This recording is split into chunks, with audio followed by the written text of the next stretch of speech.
오늘 말씀의 제목이 복음을 선포하라라는 말씀입니다. 복음을 선포하라. 오늘 본문의 말씀이 이사야서 40장 9절에서부터 11절까지의 말씀입니다. 하나님께서는 우리에게 이 복음을 들려주셨습니다. 예언자를 통해서 복음을 들려주셨는데 예언자들에게 복음을 전하는 사람의 그 마음가짐을 알려주셨다는 거죠. 어떤 마음가짐으로 복음을 전해야 될 것인가. 그리고 그 예언자들이 백성들에게 구체적으로 해야 할 말과 해야 할 행동을 가르쳐 줬다는 겁니다. 이 예언자들의 마음과 말이 어디에서 이루어졌느냐 하면 예수님을 통해서 이루어졌다는 사실입니다. 오늘 말씀의 논지를 보니까 하나님은 복음을 선포하실 때에 자세와 내용을 구체적으로 가르쳐 주셨다는 겁니다. 9절 말씀에 보니까 복음 선포를 명하시는 하나님에 대한 말씀입니다. 아름다운 소식을 시온에 전하는 자여, 그렇게 말씀합니다. 너는 높은 산에 오르라. 아름다운 소식을 예루살렘에 전하는 자여, 너는 힘써 소리를 높이라. 두려워하지 말고 소리를 높여 유다의 성읍들에게 이르기를 너희 하나님을 보라. 그렇게 선포를 합니다. 그리고 두 번째로 보니까 용기를 갖고 전하라 하는 말씀이 2절에도 연속적으로 이 9절 말씀을 통해서 나오고 있습니다. 그리고 강한 통치를 확언하는 하나님의 말씀이 10절에 나옵니다. 강한 통치를 한다는 거죠. 보라, 주 여호와께서 장차 강한 자로 임하실 것이요 친히 그의 팔로 다스리실 것이라. 보라, 상급이 그에게 있고 보응이 그의 앞에 있다. 그렇게 말씀을 합니다. 그리고 위로와 긍휼을 품으신 하나님에 대한 말씀을 11절에 우리에게 가르쳐 줍니다. 위로와 긍휼이죠. 그는 목자같이 양떼를 먹이시며 어린 양을 그 팔로 모아 품에 안으시며 젖먹이는 암컷들을 온순히 인도하시리로다. 위로를 주시는 하나님의 말씀입니다. 여러분, 우리 사람들은요 아주 고차원적인 동물입니다. 우리 사람들은 뭔가 의사소통을 하는데 어떻게 의사소통을 합니까? 남들과 대화를 할 때도 말로서 표현을 하고 어떤 때는 몸짓을 써가면서도 표현을 하고 어떤 때는 얼굴 표정으로 찡그리기도 하고 화를 내고 아니면 확 웃으면서 온 몸을 통해서 의사소통을 하죠. 여러분, 일반 짐승들은요 간단한 살아가는 데 필요한 그런 의사를 소통을 합니다. 동물 중에서도 머리가 아주 지능이 높다 하는 이 침팬지들은요 단어 한 2개 정도를 알고 그 2개 정도의 단어를 가지고 서로 소통을 한다고 해요. 앵무새가 사람의 말을 참 잘 따라하는데 이 앵무새도 사람이 수시로 자주 쓰는 말 그것만 딱 따라합니다. 그 위에 표현은 못하는 거죠. 말을 만들어내지를 못하니까. 이 하나님이 지으신 피조 세계에서 정말 고차원적인 언어를 말하고 그 말을 이해하는 능력은 우리 사람들밖에 없습니다. 말하는 사람에게는 말하는 태도와 말하는 의도가 굉장히 중요하다는 거죠. 말하는 방법과 말하는 어휘 선택도 중요하다는 겁니다. 또 그 말을 듣는 사람을 존중하고 그 배려하는 자세도 있어야 한다는 거죠. 듣는 사람에게 꼭 필요한 말을 해줘야 한다는 겁니다. 말을 잘하는 것은 거기에 말하는 태도나 어조나 말하는 방법이나 그 말 어휘를 그리고 그 자세들이 복합되어 나타나는 평가를 가지고 그 사람 말 잘한다 그렇게 표현을 한다는 것입니다. 그 중에 듣는 사람에게 꼭 필요하되 듣는 사람이 즐겁게 들을 수 있다면은 말하는 사람에게 언제나 귀를 기울여 줄 것입니다. 여러분, 우리 하나님이요, 우리에게 전하는 말씀이 이와 같다는 거예요. 하나님의 말씀이 이와 같다는 겁니다. 우리에게 꼭 필요하되 우리가 즐겁게 들어야 한다는 것이요. 이 복음이 즐겁게 들려야 한다는 겁니다. 그런데 하나님의 말씀이 필요하다는 것을 인정하면서도요, 이 하나님의 말씀을 잘 듣지 않으려고 하는 사람들이 있다는 겁니다. 사람이 스스로 잘났다고 생각해서 하나님의 말씀도 부정하고 하나님의 말씀에 저항을 한다는 겁니다. 그래도요, 하나님은 사람을 향해서 끊임없이 말씀을 합니다.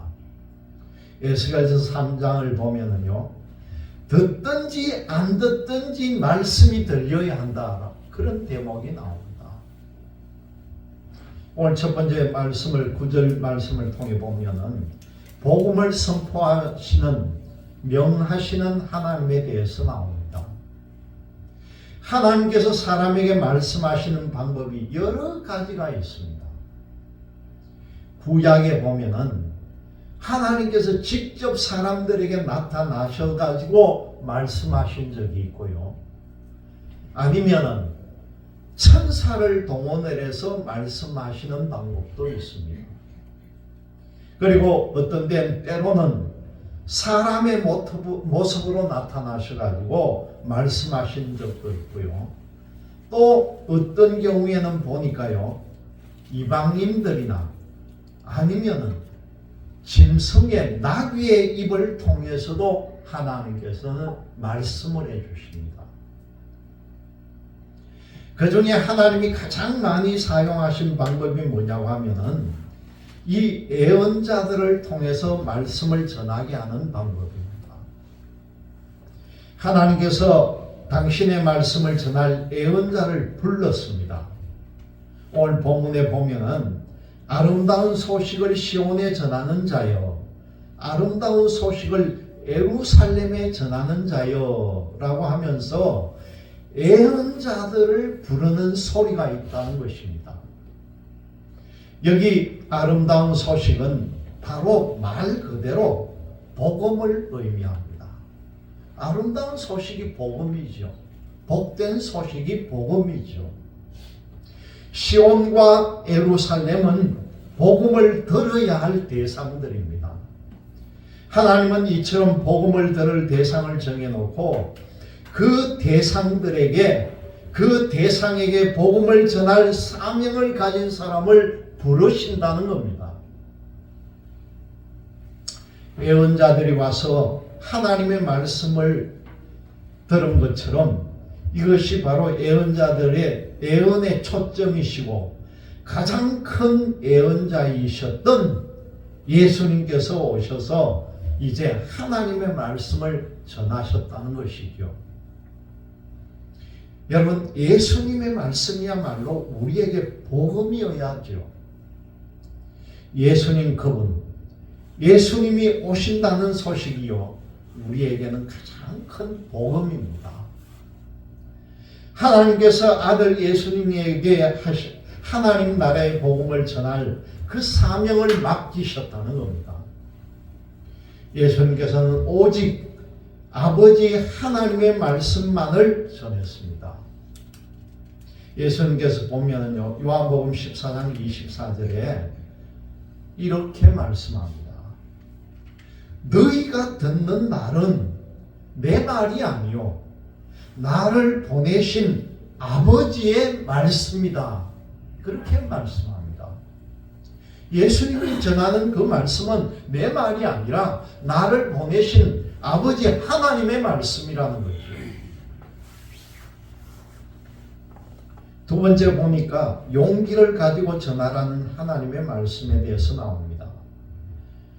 여러분, 이 복음을 전하는 일이 쉽겠습니까? 하나님이 그러되 하라는 대로 하면 됩니다. 하나님이 전하라고 하는 말씀을 그대로 전하면은 굉장히 쉽다고 우리에게 가르쳐 줍니다. 여러분, 그런데 생각만큼 쉬운 일이 아니죠. 왜냐하면 하나님의 말씀을 듣기 싫어하고 하나님의 말씀에 저항하는 사람들이 있기 때문이라는 겁니다. 저항하는 정도면 그나마 참을 만한데 복음을 전하는 사람들을 해치려고 하는 사람이 있다는 거죠. 여러분, 복음이 늘 달콤하기만 하지는 않습니다. 사람들의 실수와 허물을 꼬집어야 하고 어떤 때는 책망할 때도 있습니다. 누구든지 자기 허물이 덜쳐지면 정말 기분 나빠하죠. 허물을 덜쳐낸 사람이 없어졌으면 좋겠다고 하는 마음을 품기도 합니다. 이런 걸 안다면은 과감하게 복음을 전한다고 나서기를 주저할 수도 있다는 거죠. 그런데 하나님은요, 복음이 전해져야 할 상황을 모두 알고 계신다는 겁니다. 이때 예수님은 복음을 전하는 사람들에게 뭐라고 합니까? 용기를 가지라, 그렇게 말씀을 합니다. 힘써 소리를 높이되 두려워하지 말라, 그렇게 말씀합니다. 하나님의 말씀을 듣고 용기를 가진 복음 전도자들은 사람들에게 하나님을 바라보라, 그리고 외칩니다. 여러분, 복음 전도는요, 용기 있는 행동이 되어야 합니다. 하나님이 함께 하심을 믿는다면 용기가 생기고요, 하나님이 함께 하신다면 소리를 높여 외칠 수가 있어야 한다는 거죠. 전도사님도 기도하셨지만은 지난 1년 동안을 조용히 기도하면서 참 회개하는 내용이 1년 동안 전혀 정말 결실을 보지 못한 거기에 대해서 얼마나 하나님 앞에 자복하고 회개했는지 모릅니다. 왜 그렇게 용기를 가지고 외치질 못했을까? 왜 올 한 해도 결실이 없는 해를 보냈을까? 작년에도 그랬고 올해도 그렇고 세례식을 한 번 못했습니다. 환경이 어렵다 하더라도 우리가 전도를 하고 양육을 하고 세례를 베풀고 하는 이 과정을 정말 결실을 맺어야 되는데 그걸 전혀 못하고 보내는 그 마음이 얼마나 아팠는지 모릅니다. 여러분 모두 새해에는 용기를 가지고 소리를 높이는 여러분들이 되시기를 바랍니다. 하나님이 함께 하신다면 정말요 용기가 생기고 거기에 소리를 높일 수가 있어야 한다는 거죠. 우리 예수님께서는 세상에서 사람들로부터 거절과 오해를 당할 것을 이미 벌써 알고 계셨다는 거예요. 그래도 예수님께서는 용기 있게 소리를 높이셨다는 것입니다. 세 번째로 보니까 하나님이 강한 통치를 확언하신 하나님에 대한 말씀입니다. 하나님께서 용기를 가지라고 하면은 어떤 용기도 정말 생겨날까? 여러분, 그러면 얼마나 좋겠습니까? 하나님은 용기를 가지라고 말씀만 하시지 않습니다. 용기를 가져야 할 만한 이유까지요, 분명하게 말씀해 줍니다. 그 이유가 무엇이겠습니까? 그것은 바로 말씀을 전하라고 하신 하나님, 용기를 내어 소리를 높이라고 말씀하신 하나님이 어떤 분이냐? 하나님은 강한 분이라는 걸 우리에게 가르쳐 줍니다. 강하신 하나님이 용기를 내라고 하면은 실제로요, 용기가 생긴다는 거죠. 왜냐하면은 강하신 하나님이 함께 하신다는 그 믿음을 갖기 때문이라는 것입니다. 여러분, 하나님은 창조주이시고 하나님은 통치자가 되시고 하나님은 만왕의 왕이심을 믿으시기를 바랍니다. 이 세상의 어떤 강한 힘도 하나님을 이기지를 못합니다. 강하신 하나님이 선포되면은 나쁜 사람들은요, 정말 벌을 받을까봐 조심하게 된다는 거예요. 우리가 전도를 할 때도 아주 소극적으로 그냥 우리 교회 한번 와보세요. 한 번만 예배에만 참석해 보세요. 이렇게 소극적으로 전도하지 말고 예수님 믿으세요. 안 믿으면 지옥 가요. 담대하게 전하라는 거예요. 여러분, 세대에는 하나님이 가르쳐준 방법으로 하나님을 믿고 한번 큰 소리 내고 외쳐보시기를 바랍니다. 힘들고 어려운 사람에게는 강한 분이 구원해 주실 거라는 희망을 주라는 거죠.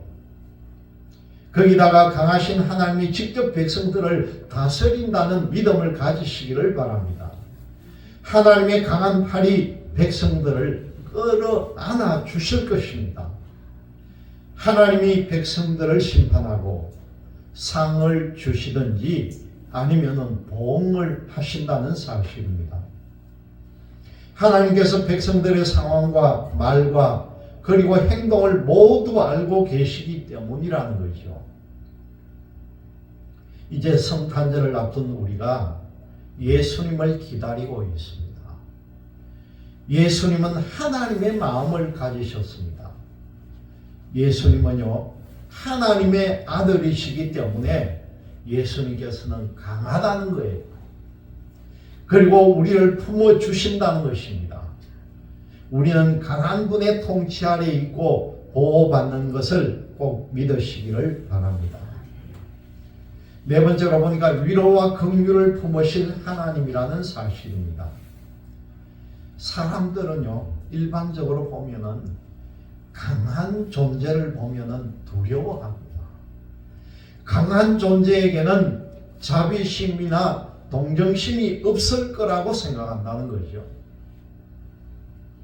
여러분, 우리가 동물의 왕국을 잘 보면은 맹수 중에 가장 강한 사자를 우리가 여러분 한번 생각해 보세요.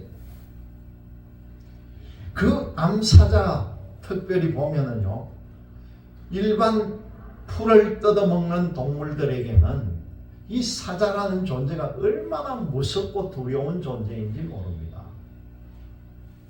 그러나 그 암사자가요, 자기 새끼를 키우는 것을 보면은 얼마나 온순한 동물인지 모릅니다.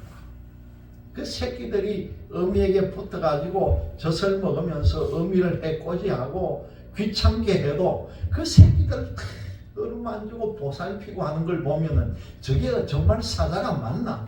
그런 생각이 들 정도라는 거죠. 왜 그렇겠습니까? 그것은 바로 암사자가 그 새끼의 어미이고 그 새끼들은 그 새끼이기 때문에 그렇다는 거죠. 어떤 사나운 짐승이라도 갓난 새끼에게는요, 한없이 자비롭다는 것을 우리가 볼 수가 있습니다. 하물며 사람을 지으신 인격적인 하나님이 여러분 뭐가 그렇게 두렵겠습니까?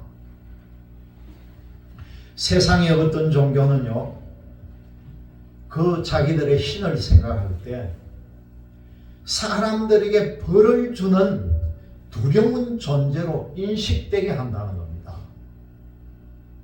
여러분들 가까이 있는 양산 통도사나 범어사나 이런 큰 절 한 가보세요. 절에 들어가는 입구에 문 앞에 보면은 양쪽 문 대문 앞에 사천왕이라는 게 딱 지키고 있습니다. 그럼 사천왕 알죠? 박영준 권사님 아시죠? 사천왕 모습이 어떻습니까? 눈을 부러뜨고 사람을 꽉 짓눌러 가지고 발 아래 사람을 꽉 밟고 서 가지고 사람을 뭔가 억압하는 그 모습을 들어가는 입구에서부터 사람에게 딱 주눅들게 만듭니다. 그저께인가 보니까 태국의 어느 사찰은요, 그 본당까지 들어가는 입구에서 들어가는 양옆에다가 구덩이 같은 걸 팔고 화려하게 장식을 해놨는데 들어가는 양옆에 보니까 사람 손 모양을 한 그걸 하얗게 칠을 해가지고 막 흔들듯이 표현하는 걸 들어가는 입구에다가 만들어 놓은 거예요. 그래서 저게 뭐냐고 하니까 지옥에 있는 사람들이 살려달라고 외치는 모습을 손 모양만 만들어가지고 그려놓은 게 양쪽으로 들어가는 입구부터 딱 그렇게 만들어 놓은 거예요. 자기들이 믿는 신은 위대하고 두려운 신이기 때문에 들어가는 입구부터 주눅들게 딱 만들어 놓은 거죠. 그러나 여러분, 우리 하나님은요, 두렵기만 한 분이 아니라는 거예요. 하나님은 사랑으로 충만한 분임을 아시기를 바랍니다. 하나님은 양떼를 사랑해서 우리를 푸른 초장으로 인도하는 목자처럼 배고픈 사람을 먹이고 목마른 사람을 마시게 하는 분이 바로 하나님이라는 사실입니다. 목자가 양떼를 보살피되 젖을 먹이는 그 암양들에게 더 특별하게 신경을 씁니다. 왜 그렇게 했습니까? 하나님은 바로 목자의 심정을 가지셨다는 거죠. 암양들이 잘 먹고 정말 편해야 새끼들을 잘 키울 수가 있잖아요. 오죽하면은 시편을 보면은 시편 기자가 뭐라고 합니까? 여호와는 나의 목자라고. 여호와 하나님은 나의 목자가 된다는 거죠. 그리고 예수님 자신을 뭐라고 표현을 합니까? 예수님께서요, 나는 선한 목자다. 예수님이 선한 목자라는 거예요. 하나님은 목자처럼 하나님의 백성들을 보호하고 계시는 줄 믿으시기를 바랍니다.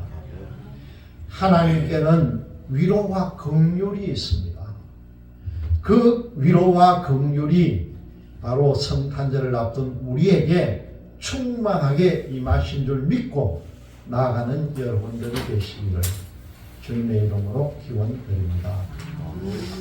기도하겠습니다.